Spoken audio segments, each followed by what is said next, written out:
Shalom. All praises go to the Most High, Yahawah, Bashem, Yahashua, Bashem, Kodash, Dabal, and the Son to the elder apostles, a great millstone, for the teachings of the scriptures, among other things. Shalom, that is to say, I come across the world. Now, this is the book of Exodus, chapter 12, verse 43, and it's about the word stranger. So this video, I think I'm going to call it stranger versus stranger in the Old Testament and Gentile versus Gentile in the New Testament, right? Something like that. I'm going to name it. Exodus chapter 12, verse 43. And Yahawah said unto Moses and Aaron, this is the ordinance of the Passover. There shall no stranger eat thereof. So this is a clear order. It says a stranger is not allowed to eat from the Passover meal, right? Okay. But every man's servant that is bought for money, when thou hast circumcised him, then shall he eat thereof. A foreigner and a hired servant shall not eat thereof. So it clearly says, a stranger, a foreigner, and a hired servant shall not eat thereof, right? In one house shall it be eaten. Thou shalt not carry forth off of the flesh abroad out of the house. Neither shall ye break a bone thereof on the Passover meal, which you're supposed to eat lamb. All the congregation of Israel shall keep it. That's 100%. That means all. And when a stranger shall sojourn with you, meaning, sojourn, which is, visit or something, travel, temporary stay, visit, which is temporary stay. When you visit a place in another country, for example. And when a stranger shall sojourn with thee, and will keep the Passover to the Lord, let all his males be circumcised, and then let him come near and keep it. And he shall be as one that is born in the land, for no uncircumcised person shall eat thereof. One law shall be to him that is homeborn, and unto the stranger that sojourneth among you. So, if you would read it normally, you would think it's contradicting itself, because it says here a stranger is not allowed to eat, a foreigner is not allowed to eat, and a hired servant is not allowed to eat of the Passover meal. But here it clearly says that the stranger is allowed to eat, as long as he's circumcised, and he is allowed to eat, and all his males that are with him are supposed to be circumcised also. So, well, wait a minute. So it does say that a stranger is allowed to eat. Well, that's the same thing that is actually when it says that Yahawah said the Gentiles, that he was sent unto the Gentile. He's a light unto the Gentiles. Right. Now, if you go to the Hebrew, which is Exodus chapter 12, verse 43, and you look up this word over here, stranger, it says Hebrew 11:21 and Hebrew 36. Now, Hebrew 11:21 is ban, which is this, which means son. It doesn't mean children, it means boy. Children implies male and female. But then again, these Edomites, what they're doing is they're saying with a whole group of boys and girls, they say, guys, can you come over here and play? Or something like that. Guys, stop it. So they're lying to you because they're bringing confusion. This is the word for ban, which means sons. And then the other word is Hebrew 52:36. Hebrew 52:36, which is nakar. Nakar. In the English, you would say nakar, but it says here nakar. Foreigner, alien. Foreignness, that which is foreign. Okay, this goes into other examples and stuff like that. But the point is foreign and alien. Okay. So what does that mean? That means that the English is inferior. It cannot make a difference between the word nakar as a stranger and the word gar as a sorry. I didn't get that one yet. Sorry. Gar. Yeah.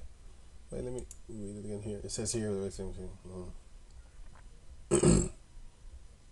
okay, no stranger is allowed to eat, And then the other word is where a stranger is allowed to eat. It says here, and when the stranger shall sojourn with thee and will keep the Passover to the Lord. It says here, this word stranger is Hebrews 16:16. Hebrews 16:16, which says gar, which is sojourner, a temporary inhabitant, a newcomer lacking inherited rights. A newcomer to what? And what inherited rights is he lacking? Inherited rights are rights that you have inherited because of your lineage. Inherited of money, property, or a title received as an heir at the death of the previous holder. But in this case, it's wait, let me read on. Of a quality characteristic, predisposition, derived genetically from one's parents or ancestors. That's it. This one. Inherited, what you get from your ancestors, Abraham, Isaac, and Jacob. So a newcomer that is new in the land of Israel, lacking inheritance which is due unto him, though conceding rights. Here it says it. A foreigner of Israel, though conceded rights. So, what's the conceded? Admit or agree that something is true after first denying or resisting it. So what did the Israelites back in the days do? Also in the New Testament, what did they do? The Israelites that was not born in Israel, they denied them their rights. But Yahawah came and said, there is no difference between a Jew and a Greek, because we are all Israelites. So therefore, you cannot concede him his rights. He's lacking the inheritance that he properly deserves. Right. So basically, that's a small portion of showing you that the importance of knowing what language you're talking. Like, I speak Dutch, so if I speak Dutch and I translate everything not correctly, if I translate everything directly into the English, you wouldn't understand what I was talking about. Well, you might, but you'd be looking at me like, this guy can't even speak English. He speak broken English.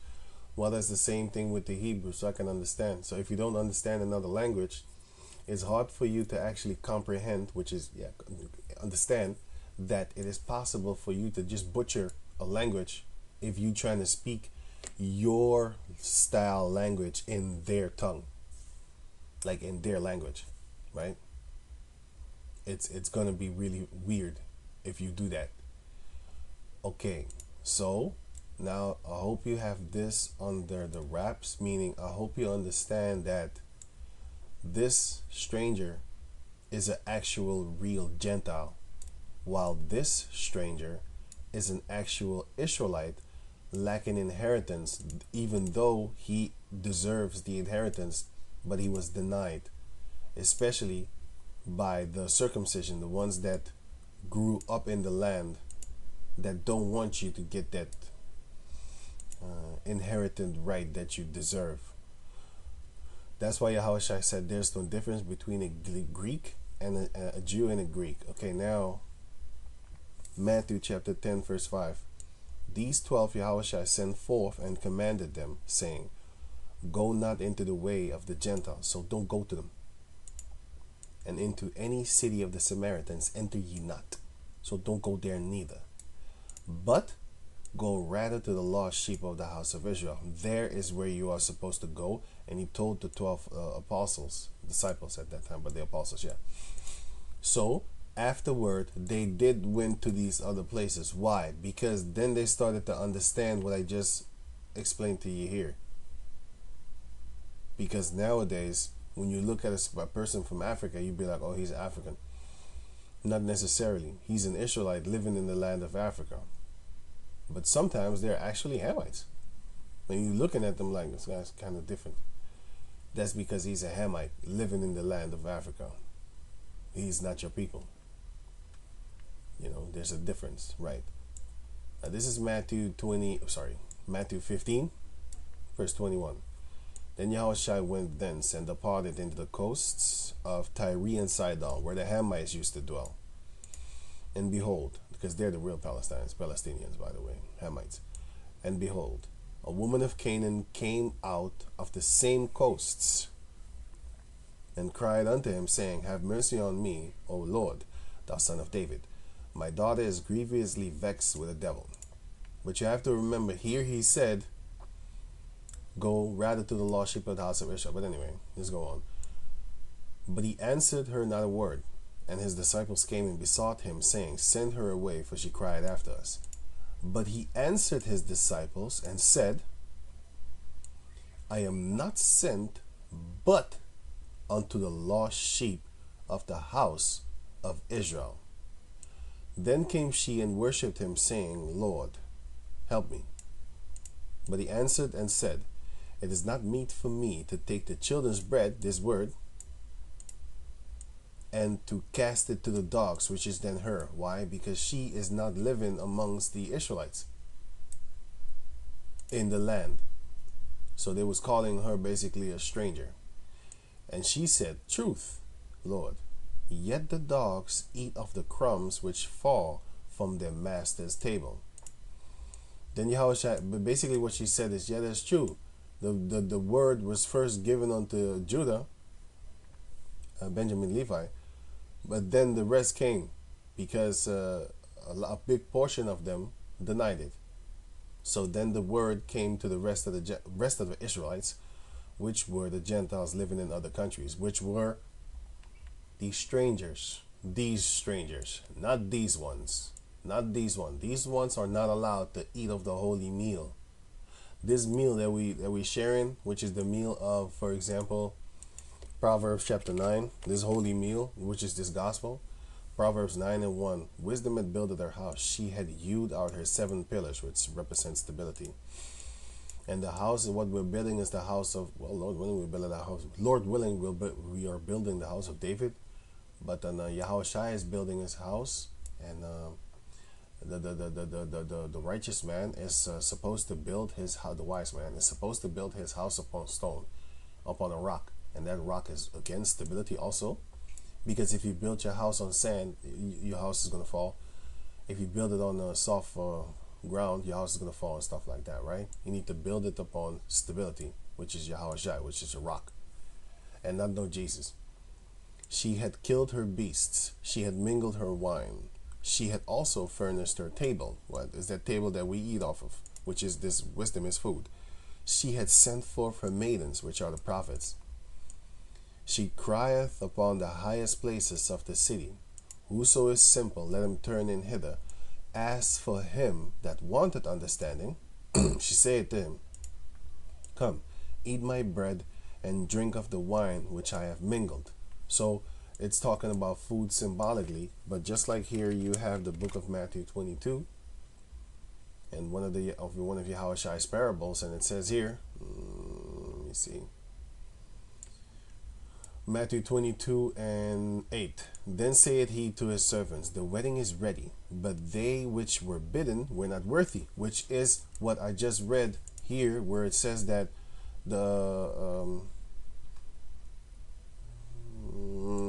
they still go to the master. The word was first given unto Judah, but then because they didn't believe and rejected, the word went to the Gentiles. That's here. Where was that again? Wait, no.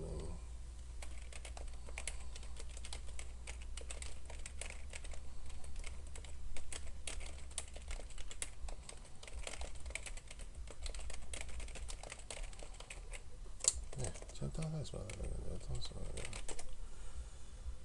where was it again? Shit, I forgot, right? Right, so they rejected the maiden. So it says here, Acts chapter 13, verse 46. Then Paul and Barnabas waxed bold and said, it was necessary, yes, necessary, it was needed, that the word of Yahawah should first have been spoken to you. But seeing ye put it off from you, and judge yourself unworthy of everlasting life, lo, we turn to the Gentiles. Now this is still that word, this is not that still, wait, let me say it better. This is now just that word here, Gentile, is now the same confusion as here. Now, when they say they turn to the Gentiles, they turn to the Israelite foreigners, which is gar. Right? So it says here, Matthew 22:8. Then said he to his servants, the wedding is ready, but they which were bidden were not worthy. They found themselves not worthy, and they weren't. Go ye therefore into the highways, and as many as ye shall find, bid to the marriage. So those servants went out into the highways, and gathered together all as many as they found, both bad and good. And the wedding was furnished with guests, with people. And so what has been done, the food has been slaughtered and stuff like that. Where was that again? No, wait a minute here. Verse 4. And he sent forth other servants. Now let me start here. Matthew 22 and 3. And he sent forth his servants to call them, which are the prophets, that were bidden, which are the maidens also, that were bidden to the wedding of Yahawah. Matthew 25 speaks about that. And they would not come. They had better things to do according to themselves. Again, he sent forth other servants, saying, tell them which are bidden, behold, I have prepared my dinner. My oxen and my fatlings are killed. Same thing as Proverbs chapter 9, which is the wisdom. And we're getting married, ready to be married unto Yahawah. It will be a big feast. And all things are ready. Come unto the marriage. But they made light of it and went their ways. That's what they're doing until this day. When we're on the street, they just walk by, fan their hands or something like that, and went on their merry way. One to his farm, because if you didn't know, farming is a lot of money, because farming equals food for people. And therefore, you're going to be really happy to actually be a farmer, because you can sell stuff. You will have abundance of food that you yourself cannot eat all alone. So what you're going to do is you're going to sell it on the market. And you're going to have so much money that you will be able to hire people to go and sell for you. You know, it's lucrative. Farming is lucrative. So they was worrying about the money. They was caring about money. That's the point. Another to his merchandise, and this one also was working toward his merchandise, trying to sell stuff. And the remnants took his servants and entreated them spitefully and slew them. O Israel, Israel, Jerusalem, Jerusalem, thou that murdereth the prophets. Okay, right. Okay, so I read that. Okay, so going back to over here. Now it says in the book of Matthew chapter 15 verse 27, and she said, truth, Lord, yet the dogs eat of the crumbs which fall from their master's table. So she still was believing, even though this word was given unto the children first, the Judah, Benjamin, the Levi first, and then the rest of the Gentiles came in. So it says here, verse 28, then Yahawah answered and said unto her, O woman, great is thy faith, be it unto thee even as thou wilt. And her daughter was made whole from that very hour. But here he said in 24, he said, but he answered and said unto his disciples, I am not sent but unto the lost sheep of the house of Israel. So who are the lost sheep? Those are the gars. Those are the gars. This woman was not a nakar, or else he would not have helped her. One of those two. Helped or helping. One of those two. He wouldn't have came to her aid. Yeah, let me say it like that. Right. So going on now, it shows you here in the book of Luke chapter 2 verse 32, a light to lighten the Gentiles, and the glory of thy people Israel. But wait, let me go here. Isaiah chapter 49 verse 6, and he said, it is a light thing that thou shouldest be my servant, to raise up the tribes of Jacob, and to restore the preserved of Israel. I will also give thee a light to the Gentiles, that thou mayest be my salvation unto the end of the earth. So now it says here that the Gentiles will be saved, but that's talking about the same thing here. You have these type of Gentiles, which the word Gentile means stranger, as you can see it here. What does Gentile mean? What does it mean? It basically means what? Clan, not Jewish, not Jewish, family, Here, Gentilis, family of a nation, is a stranger. Wait, let me get that right. Right, here for, let me see here. Right, so it says here, sorry, not Kankir, let me look here. After the Most High changed Jacob's name to Israel, Gentile was another term for foreigner, that refers to anyone who was not a Jew. That's it. So it basically means stranger, foreigner, and stuff like that, right? Okay, okay. And the word foreigner, you can use that as alien. You can use that as stranger, classes of stranger. Ancient Israel was acquainted with two classes of stranger, resident aliens and foreigners, who considered their sojourn in the land more or less temporary. These were Israelites. These were Israelites that were foreigners to their own. Listen, if you come from another country and you live in America, when you go back to your own country, you're still a foreigner. For example, in Jamaica, they say, "Hey, Yankee boy." They call you that. Right, so it says here, is a word that usually means someone who is not a Jew. Basically, a stranger, a foreigner from another country. That's where the word Gentile, outsider. You can call it the outsider. Sometimes the term Gentile, what? Sometimes use the term Gentile to describe outsiders. So morons did that. The book of morons. Now it goes on. So these are the gar and these are the nakars. Okay, right. These ones. So you have two types of strangers. You have the one that is an actual stranger, because it says here, "There shall not a son of a stranger eat thereof." In the Hebrew, it says "son of a stranger," which is the other people, their nation here. Like I said, it says here, "No stranger shall eat thereof." Okay, so if you click on the word "see" here, or this letter, I mean the letter, it says here, and the Lord said unto Moses and Aaron, "This is the ordinance of the Passover. There shall no stranger eat thereof." But here's the word that they took out. And what is that word? Ban. And what does that word mean? It means son. So there shall not a son of a stranger eat thereof. But anyway, it's still technically the same thing, because his father is also not supposed to eat, and his son, and his son, and his son. So it's basically talking about the heathen nation, right? So now going over to here, wait here, right? So going down now, it says here, where is it again? Okay, to the end of the earth. Okay, here. Oh yeah, here was I. Jeremiah chapter 4 verse 7. "The lion is come up from his thicket, and the destroyer of the Gentiles is on his way. He is gone forth from his place to make thy land desolate, and thy cities shall be laid waste without inhabitants." I never looked up this word, actually. I never thought about it. Because I was thinking, if I'm correct, it is the heathen nations. It could say, wait, let me. If it says gar, I can still explain it, because where is it in? What the? This is Genesis 47. I thought so. I was looking for the word. Wait, let me look it up first. What the Gentiles? Hebrew 14:71. Garya. Yeah. You have also usually non-Israelite people as well. The reason why I said if it says gar, I can still explain it, because the Lord is going to butcher, what do you think? Israelites too. Because he said, like, I'm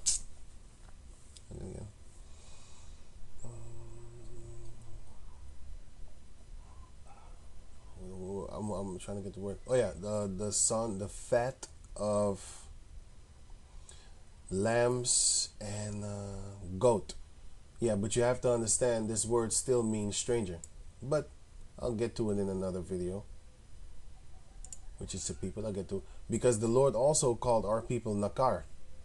And that's in the book of Jeremiah chapter 2. Which is here. But I didn't want to go up in it, because I'm going to confuse people. Like, hey, so what is it? Yeah, I'm sorry about that. I have to get it for this same reason. Jeremiah chapter 2 verse 21. "Yet I have planted thee a noble vine, holy, a right seed. How then art thou turned into the degenerate plant of a strange vine unto me?" So the Israelites became a degenerate plant of a strange vine. And what strange vine is that? They became, it's Hebrew chapter 52 verse 37 here. Hebrew 52 verse 37. It says nakarya, right? Foreigner. So what did we become? We became unfamiliar. We became like the heathens. And that is to be found also in the book of Matthew chapter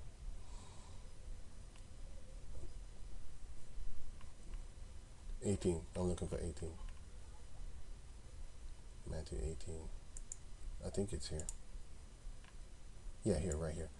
Matthew 18 and 15.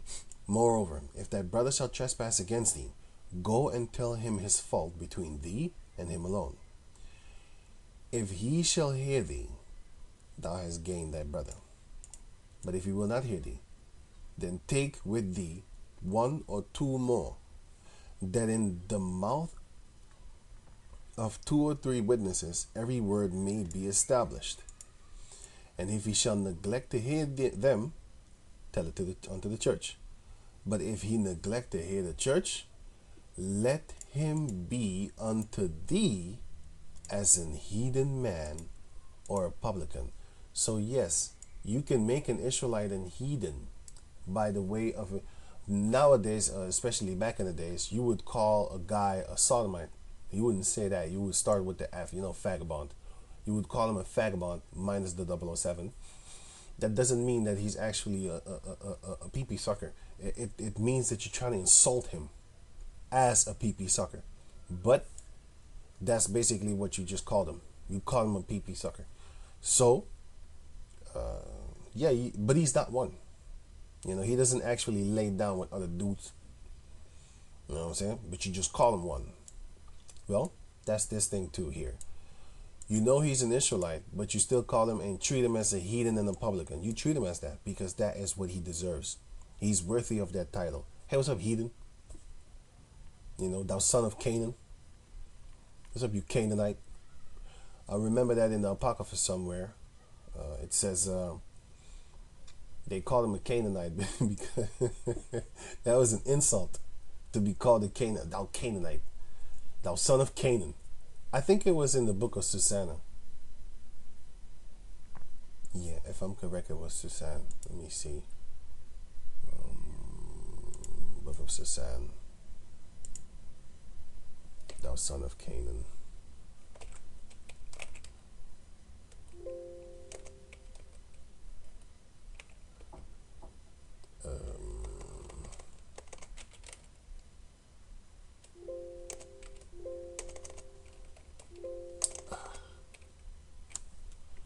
Okay.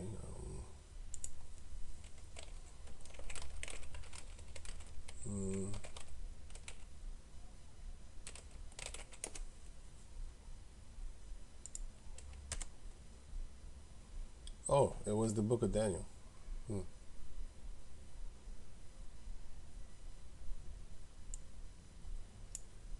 It was Daniel then. I think it was Daniel 13, if I'm correct then. No. What? Suzanne 142.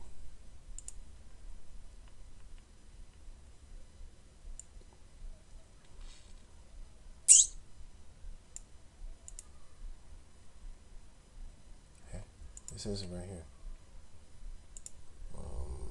142:64. Wait, really? No. He says it somewhere here, man. Oh yeah, here. Yeah, here. 50.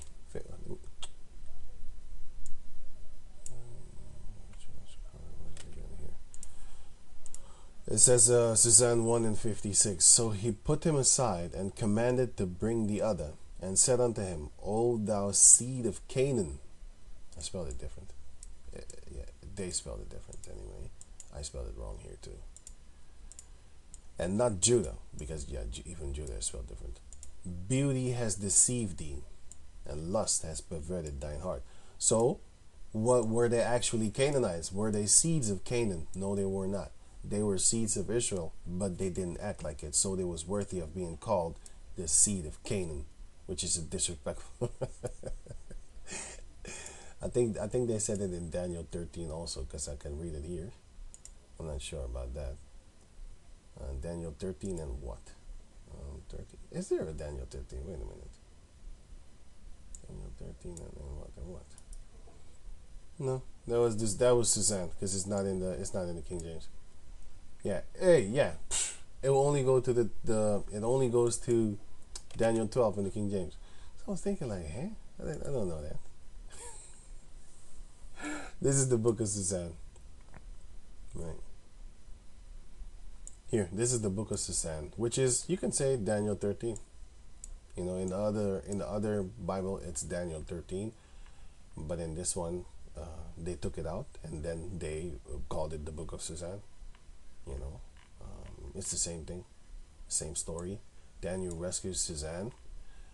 The elders testify against Susan because, you know, they attempted to seduce Susan. Yeah.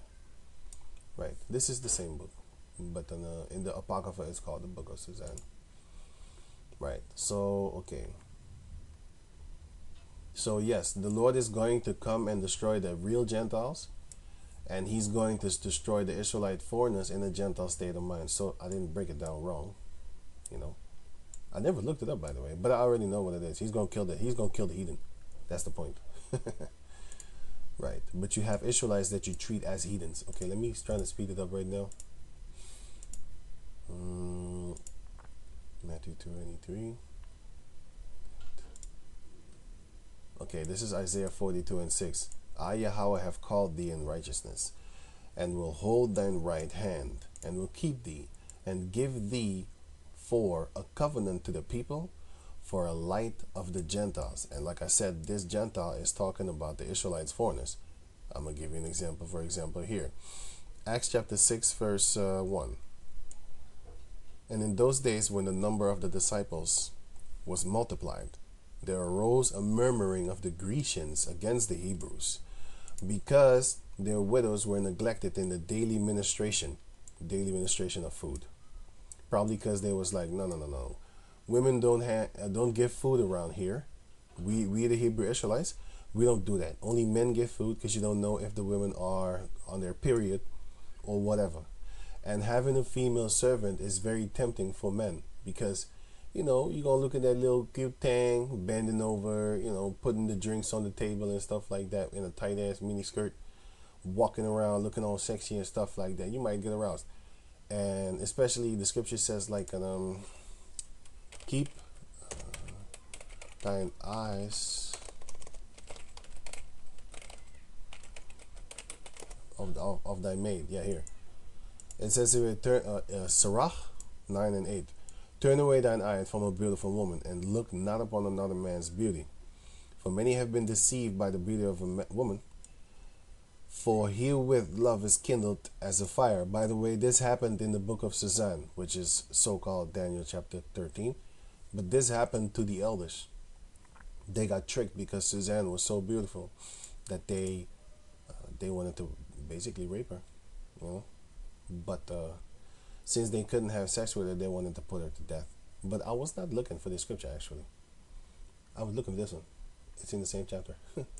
Yeah, got it. This is what I was looking for. Verse 5. Gaze not, Sirach 9:5. Gaze not at a maid, that thou fall not by those things that are precious in her. And what is a maid? Somebody that works for you, a maid.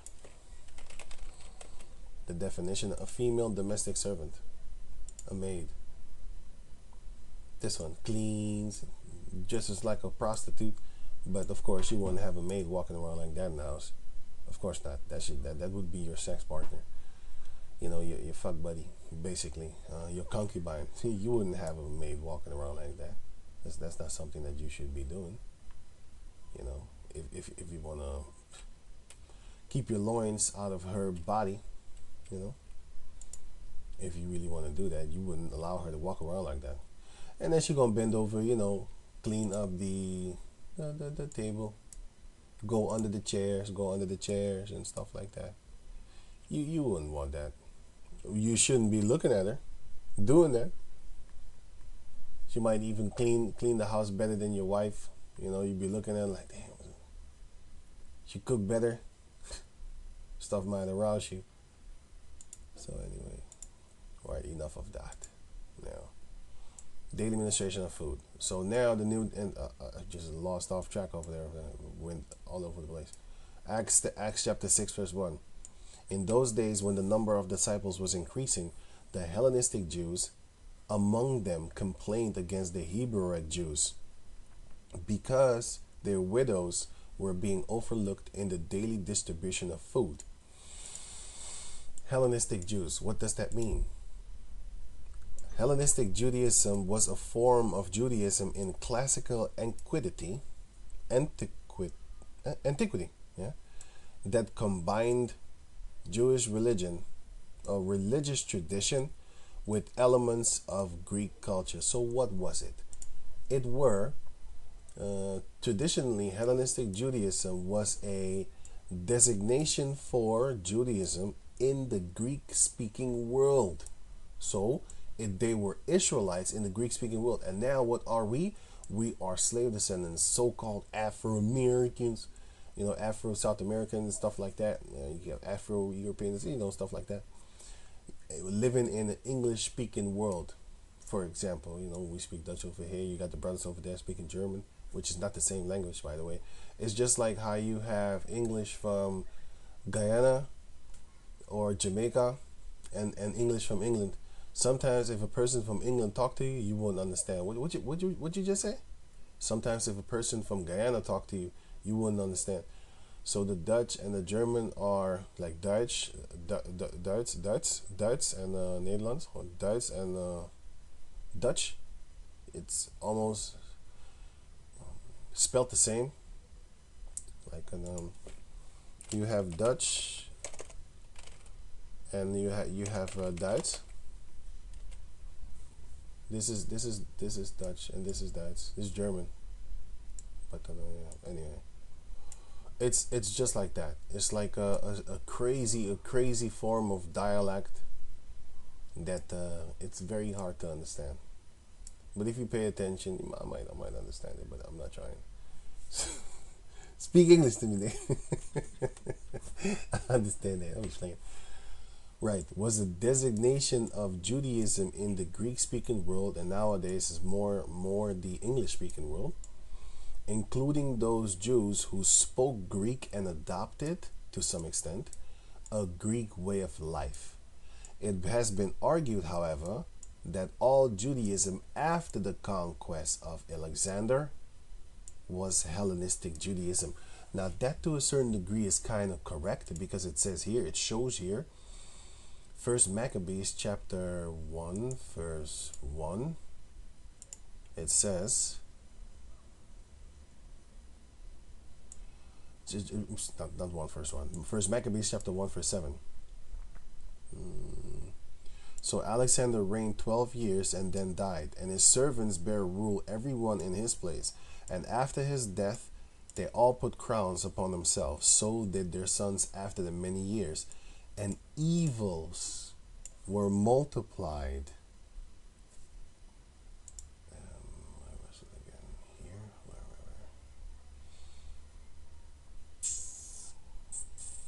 I'm looking for red. Oh, here. And evils were multiplied in the earth. Okay, that part. Okay, now to this part. First Maccabees chapter 2. Oh yeah, shit, I forgot. Going on.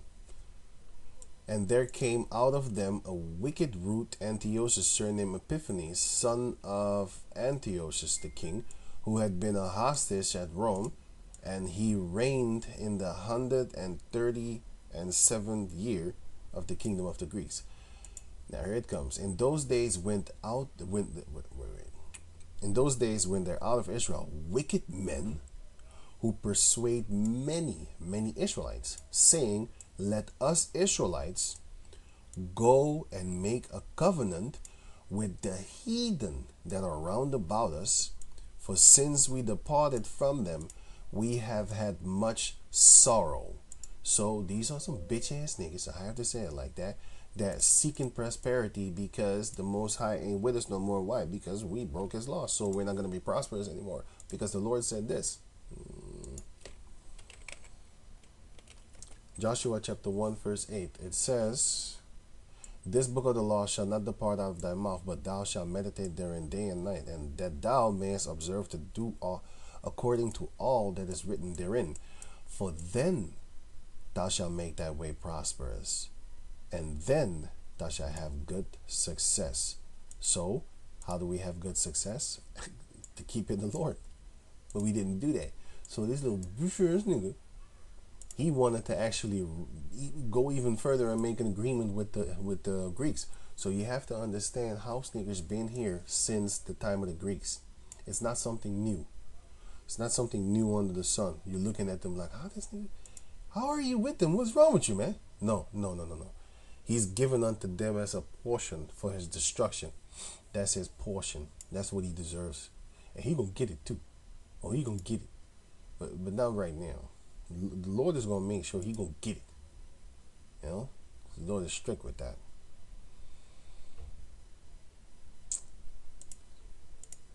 Right. What was I talking about again here? First Maccabees chapter 2 verse 10.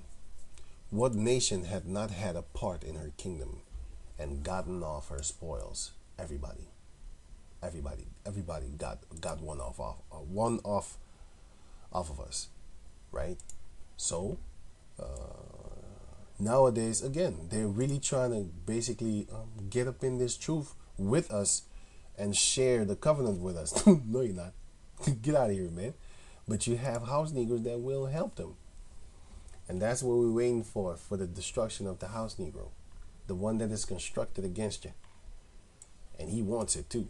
Second, he really, man. Ezekiel 16 speaks about how he loves his lovers that don't love him. Second Maccabees chapter 6 verse 5. Going to this part again here. Again. It says here. Here. It has been argued, however, that all Judaism after the conquest of Alexander was Hellenistic Judaism. Okay.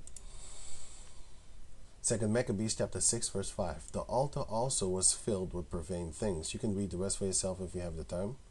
Which the law forbiddeth. Neither was it lawful for a man to keep Sabbath days or ancient feasts or fasts, or to profess himself at all to be a Jew. So it was against the law. By who? This devil. These Edomites did that. These Edomites did that. The real Gentiles, right? In the name of their so-called Jupiter, which is Zeus, if I'm correct. Jupiter, Zeus. Wait, let me see. Let me spell Zeus. The Romans regarded Jupiter as the equivalent of the Greek Zeus. Yeah. Right. And this is the Greeks, by the way. First Maccabees are Greeks. So yeah. When it says Jupiter, it's talking about Greeks. It's talking about Zeus, the Greek idol Zeus.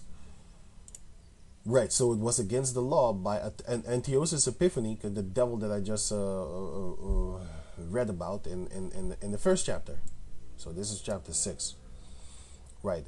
It was their laws and stuff like that they would arrest you if you would call yourself a Jew. Verse 7. And in the days of the king's birth, every month they were brought by bitter constraint to eat of the sacrifices. So they forced them.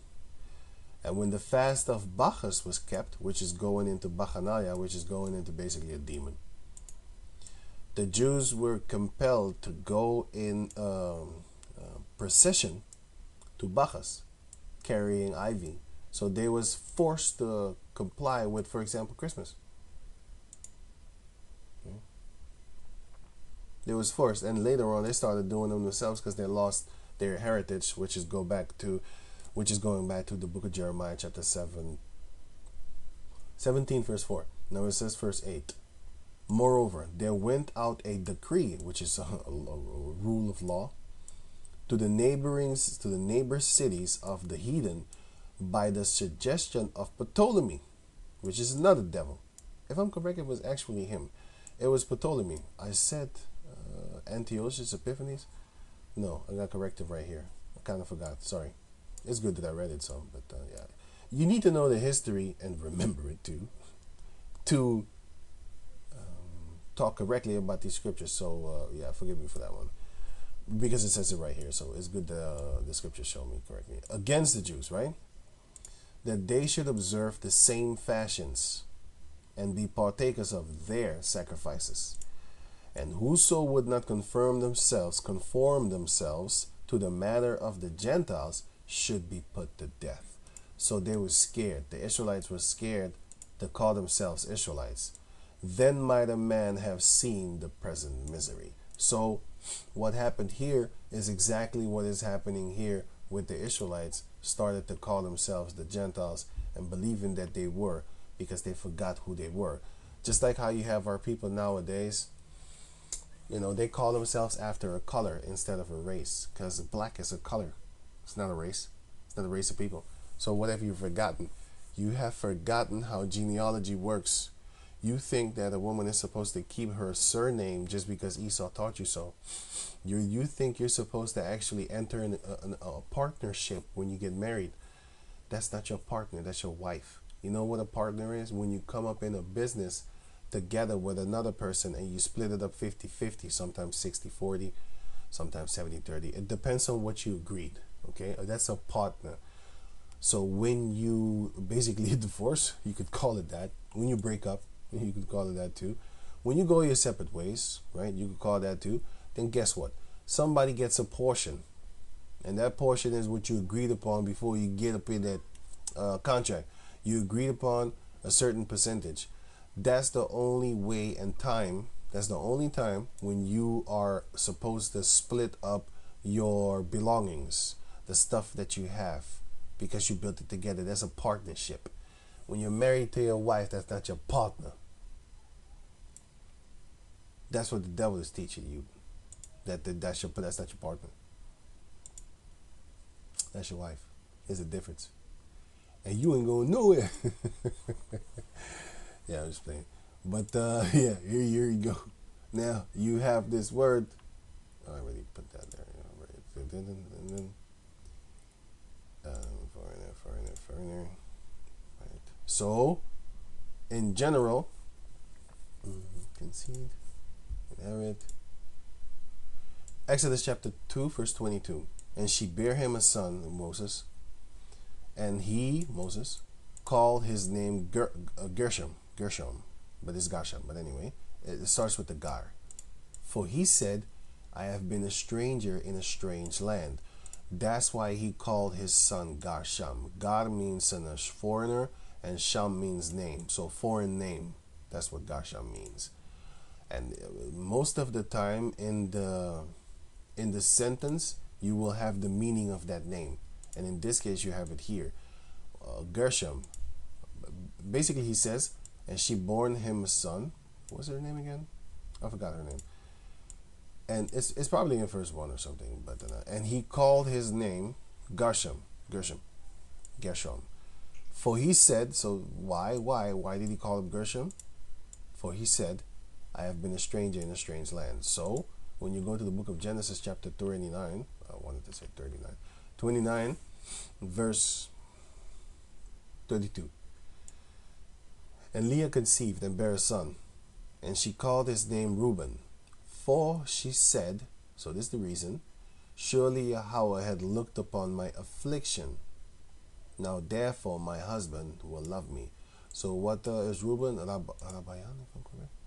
Rabayan. It says, behold the son. But the reason given for so calling him is, the Lord had looked upon my affliction. Like she was like, behold the son. Because, you know what I'm saying, she was being tormented by Jacob. He didn't want her. Okay, now it says here, verse 33, and she conceived again and bare a son, and said, because Yahawah had heard I was hated, he had therefore given me this son also. And she called his name Simeon. So what does Simeon mean? Yahawah had heard, basically, as you can get it here. Simeon here means to hear, or to be heard. Reputation and stuff like that. Okay, but the name meaning is right there, and that's the same thing here. The name meaning Gershom. And how does it start? Here, Gershom, Gara, or Gershom, which means foreigner. But if you check out the word, it goes into foreign, and then it goes into Sham, which is name. Basically foreign name.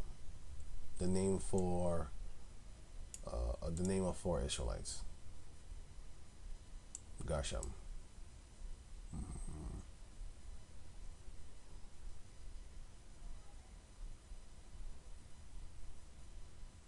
Right. So not to make it too confusing, because there's another place where the Israelites are actually called nakar. Yes, there's another place. And you have then therefore here, which is Isaiah 56. Here. Isaiah 56 and 3. Neither let the son of the stranger that had joined himself to Yahawah speak, saying, Yahawah had utterly separated me from his people. Neither let the eunuch say, behold, I am a dry tree. So, an Israelite foreigner is not supposed to call himself cut off from his people because he's an Israelite foreigner. Now, when it says here stranger, it says here the word Hebrew 52:36. Nakar. It says nakar. But the reason why the Israelites were called, sorry, let me say it good. The reason why this man was calling himself like this is because the Lord, after a while, when we lost our, where is it again? When we lost our heritage, because it was a law, you would be arrested and you was forced to eat pig. Here it says it right here. They was constrained to eat sacrifices unto idols. Constraint, limitation of restriction, stiffness. Basically, you was forced. You was forced to constrain. You was compel or force someone to follow a particular course of action. And in this case, you was forced not to call yourself an Israelite, a Jew. And after a while, your children started to learn it, and you wouldn't teach your children because you don't want your children to get their ass whooped. So you don't teach them so that they don't get their ass whooped on the street where the police is walking around. And in this case, the police was the people of Ptolemy, which were the Greeks. That's the point. Right? A suggestion, right? So, right. And this time, the Israelites was not calling themselves Israelites anymore by this time already. So how much more further in the future? We didn't call ourselves that no more. We lost it. Here, no. Yeah, here. Right. So, around this time, we lost it. We was calling ourselves these heathen nations and stuff like that. These heathen identities. We was calling ourselves after them. Because the Lord said in the book of Jeremiah, chapter 17, we will lose our... Said Jeremiah 17:4, and thou even thyself shalt discontinue from thine heritage that I gave thee. And what is that heritage? That we are occupants of the land of Israel, of the nation of Israel, of the man that his name was changed from Jacob to Israel. You are a partaker of his lineage, of his heritage, of his blessing. You know, everything that belongs to him will belong to you eventually. That's your father.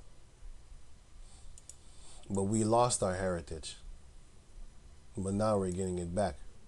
And will cause thee to serve thine enemies in the land which thou knowest not. For ye have kindled a fire in my anger, which shall burn forever. Right. And we are serving our enemies. You want some water? You want housing? You want a car? You want transportation?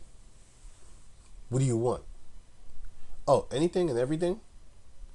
Guess who you need to serve? Yep, your enemy. But it's coming to a fact that we're not gonna be doing that a long time anymore. We're not gonna be doing that anymore. Because the Lord is gonna raise up his men.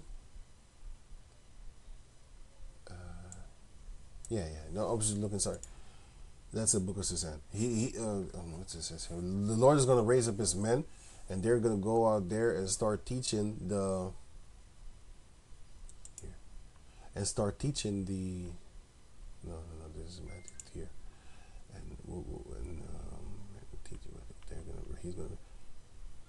and they're going to bid here. Verse 8, Matthew 22 and 8.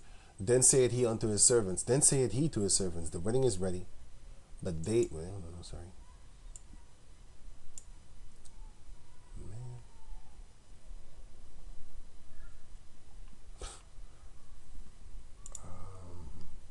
Yeah, here. Basically, the servants are going to come and bid you to the wedding. That's what I wanted to actually read, because I was looking for it.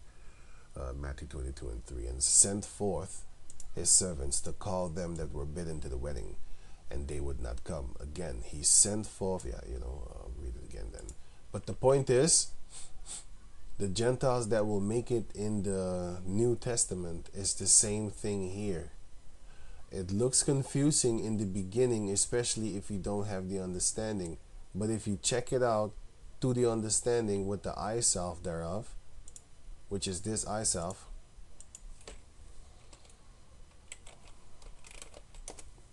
Revelation 13 and 3 and 8, I counsel thee to buy of me gold tried in the fire, that thou mayest be rich, and this word is rich, and white raiment, because this word makes you clean, that thou mayest be clothed, you be protected, and therefore your nakedness is not shown. You have the armor of the Heavenly Father on. Spiritually, you're protected. And that the same shame of thy nakedness do not appear. If you go out and worship other gods, they go, you should be ashamed of yourself, and you naked. And anoint thine eyes with eye salve, that thou mayest see, which is the spirit of Yahawah Bashem Yahshai. You're going to see stuff. You're going to see stuff that other people won't see. I'm going to give you an example. This is what you're going to see when you have the mindset, right? Now it says here, where is it again? Okay. Kill the Indian, save the man. What does that mean? It is this. What was meant by the phrase kill the Indian and save the man? The purpose of the schools was not to teach you. Well, let's read it. Was to strip the Israelite, the Native American, of their cultural traditions and teach them the skills necessary to function in American society. Pat Pratt, this devil, keyed this belief with the saying, kill the Indian, save the man, in order to justify his reasons to assimilate the Indians to the Edomite culture. That is what they did. So when you think you're going to school, you think you're smart, you're not smart. You're being programmed. Now, you had the devil, because they are the devil, if you don't believe it. You got these demons, they're changing stuff. Now, it says here, educate. Now, I used to always pull this up back in the days. Educate. It says here, educaten, bring up children to train. Okay, you're training them. Okay, you're training them to do what? Do what you want. Here's the hoop. Hula hoop, boy. Come on, jump to it. Set that ass on fire. Jump. You can do it. Right. So it doesn't say nothing disrespectful here. But I don't know. I think they changed this or something. Because I was looking for it. And I found out that they have it here now. Education. What is education? Child rearing. What is child rearing? Babies. This is what you do with babies. Parenting, child rearing. Promotes and supports the physical, emotional, social, spiritual, and intellectual development of a child from infancy to adulthood. This is child rearing. The process of bringing up a child or children. So, educate. They're fucking raising your kids, man. That's what they're doing. Right? Also, the training of animals. You're a monkey. Because what you're doing is you're repeating what they tell you to do, and you're remembering it, and you're so good in remembering that they give you a prize. Here you go. Have this banana. That's what they're doing. So what were they doing in schools? They was actually training them. They was training them like how you train animals. Sit, roll over, jump to the hula hoop. Come on, boy, you can do it. Here, boy. Here, boy. That's what they're doing when they send you to school. But this is the fun part. When you know this, you're going to be angry. Goddamn devil. You're going to be angry. But if you don't know, You're gonna be just happy like Pharrell. You can just walk on the street singing. Here, you're gonna be happy. You're gonna dress like that. You're gonna be happy. You're gonna be singing. You're gonna be tap dancing. You're gonna love the world. You're gonna find it beautiful. You're singing songs praising women. You're so beautiful. Stuff like that. That's what you're gonna sing. You're gonna sing every day, all day, every day, looking like a little old white boy. I bet you he got that yellow hair on. Yeah. First to pop up. First to pop up. You know, his mama white, his daddy white. That's what it looks like. That's where his heart is at. That's where the soul is at. And don't think this is something new. They had it since in the Greek age. Since in the time of the Greeks, they had this shit, man. Even though we was under the Greeks, and also under the Romans, you still had house niggas that was loving them. Even in slavery, you had house niggas. All the gruesome things that they was doing to us, you still had a group of Negroes that was like, shit, I'm still love you. I'm love you unconditional. Don't matter what you do. You're my master, and I accept it. I want to look like you. I want to father you. You know, I want to father your children. I want you to be my daddy. I look like you. It must be yours. But yeah, this is what you're gonna find out when you know stuff. You're gonna be angry, right? But if you're asleep, you're not gonna know what they're doing. You know, and that's what the Lord is doing right now. He's separating the sleeper cells. No, actually, he's actually putting the sleeper cells. Sleeper. What is a sleeper cell? A terrorist cell whose members work undercover in an area until sent into action. Basically, you could call us this. You know, we do bring in terror unto Egypt. What terror? Let's just speak the truth. Think about it. In great boldness, let me show you how dangerous these devils actually really are. That's why the Lord said in the book of Wisdom of Solomon, in great boldness, NYPD, Near or something? Beard? Healing, something like that. Wait. Right, I got it. Here. This is what they're doing. Kevin Stacy says, kill him with kindness. And another one of his accusers dies. So if you don't know this guy, he was accused of raping a couple of people. And then they just died. They just happened to die. And a sexual assault case closed after accusers' death. Yeah, death. Yeah, they died. It's already 3 of them died. I saw it on Reddit. 3 of them already died. 3 of Kevin's, yeah, here. Linda, John, and Ari Ben. John Doe, funny. Anyway, have died this year. Okay, that's the fun part, right?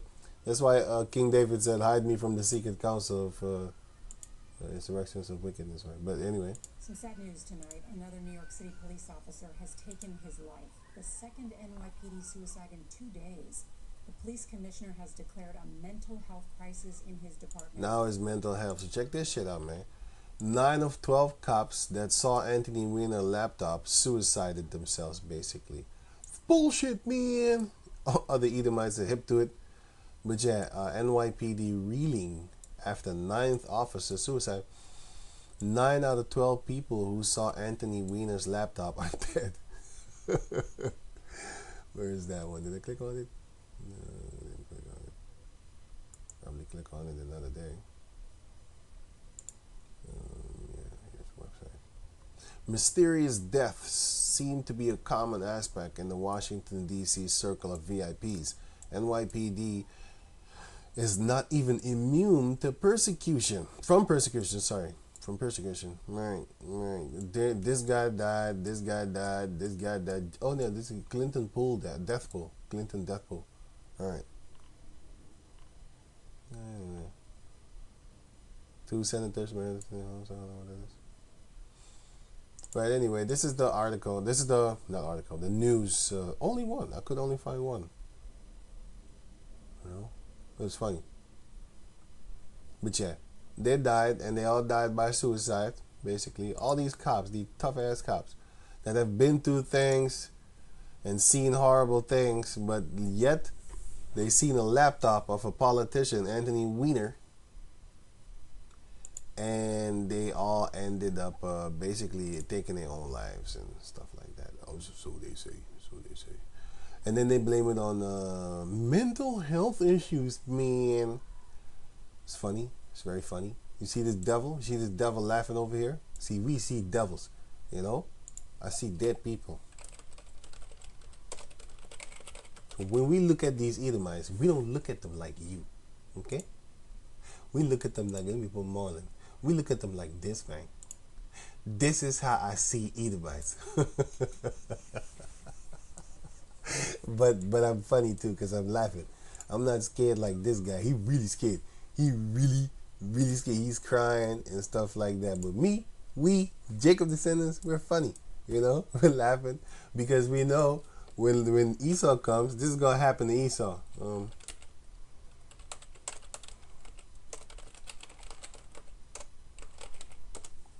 This is what's gonna happen to Esau. This is what's gonna happen to him. Okay, so we laughing. This is you. And this is the standard that the Lord is. This is the standard that the Lord is going to put against these Edomites. There's that standard. You know what I'm saying? And this is another funny one. Esau going to have the feces burst out of his asshole just like this over here. If you don't know, when people die, they take a shit on themselves, right? I forgot who it was. Oh, no, Eglon. Eglon also. Let me see where is that again. Eglon. Joshua chapter 10. No, where was it? Joshua. He needs to die. When he dies, let me see. Joshua 3. Eglon was a very fat man. King of Moab. Right?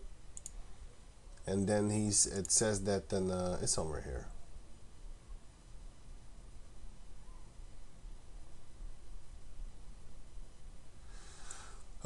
Judges chapter 3 verse 20. And Ehud, a Benjamite, came unto him. And he, by the way, these Moabites had us in captivity. And he was sitting in a summer parlor, right, which he had for himself alone. And Ehud said, I have a message from Yahawah unto thee. Right? That's where this movie kicks in. Here, Rastaman. Nino Brown.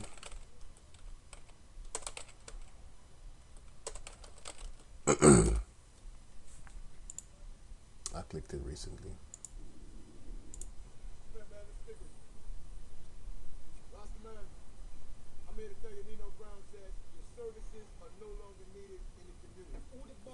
Oops. Right. I'll put this link in the description box so you can check it out for yourself. Basically, Ehud did that. Ehud said, I have a message from Yahawah unto thee. And he arose out of his seat. And Ehud put forth his left hand, because a lot of Benjamites were left-handed, by the way, and took the dagger from his right thigh and thrust it into his belly. And the haft also went in after the blade. Basically the shaft. And the fat closed upon the blade, so that he could not draw the dagger out of his belly, and the dirt came out. So when he died, he shitted himself. He shitted. His feces burped out.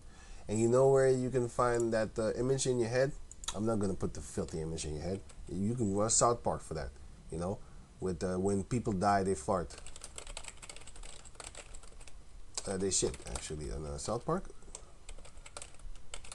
You can go watch that for yourself, Cartman. Right? I think her mom, dad, when people died, they always crap themselves. Yeah, you can go find. I'll put the link in the description box. But what I wanted to show is this: the blob.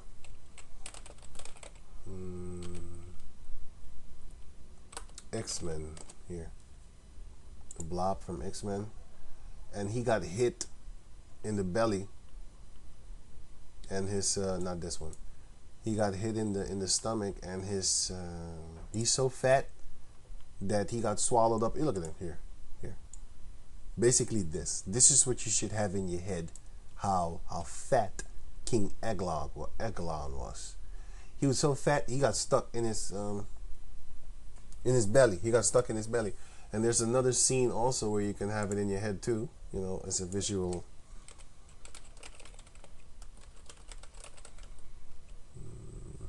So I think it's this one. I think it's this one. I'm not sure. Yeah, it's this one. Yeah. Okay, here.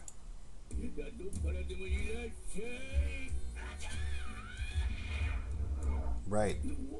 He got stuck. That's all Eglon. But yo, Eglon, but he died though. And he's gonna die too. But yeah. It's, I'm gonna put this link in the description box too, so you can check it out for yourself. But yeah, now you have an image of how Eglon, his belly was so fat that it went up in there, and the same thing happened here too. And he probably looked like Eglon too, big fat Moabite, and his